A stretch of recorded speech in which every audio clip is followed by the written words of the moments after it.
Sleep. So sleep, we're going to look at reflection and then regulation.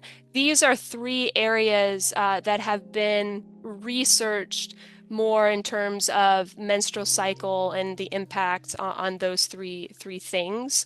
The biggest takeaway here is you've probably heard the words about sleep hygiene or just sleep etiquette. In general, it's important, right, to think about how you can improve your environment, right, to optimize sleep.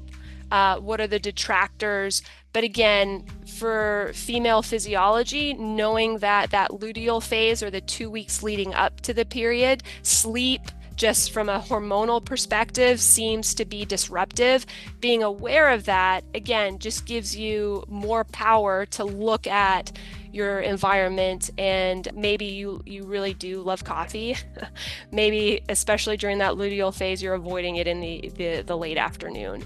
So from a reflection perspective, right? It's not like, oh, woe is me, I have my period, life sucks. No, from a reflection perspective, there's an increase in just general fatigue, anxiety within those 2 weeks of the period, right? And so that's, again, society has said, oh, well, you have like PMS, right? Well, that's unfair. Okay. I can't control what my body is doing, right?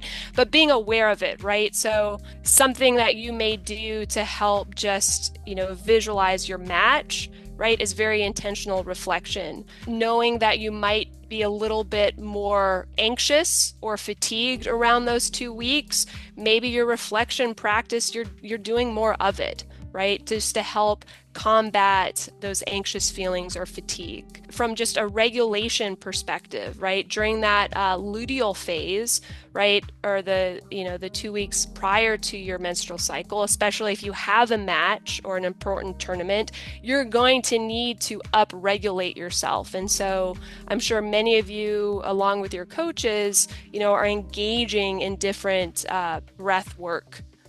Wrapping up here, so this is one of the areas that there needs to be more research. There's some conflicting evidence about the risk of injury throughout the menstrual cycle. So many of you have maybe heard, like someone told me this in high school, oh, just be careful if you're playing soccer during your period, you're more likely to get hurt. All right, as a young person or athlete, what do you do with that information? Do you not do anything?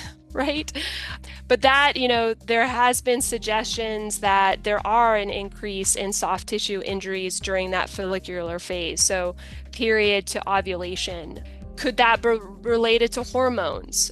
Potentially. Or is it, okay, if you weren't knowledgeable of how to adapt your training, as I mentioned to you, I kind of fell into this category. So it kind of, rang truth for me. I would always, I strained my calf, or I pulled a muscle here, or I tore something, the week of my period, right?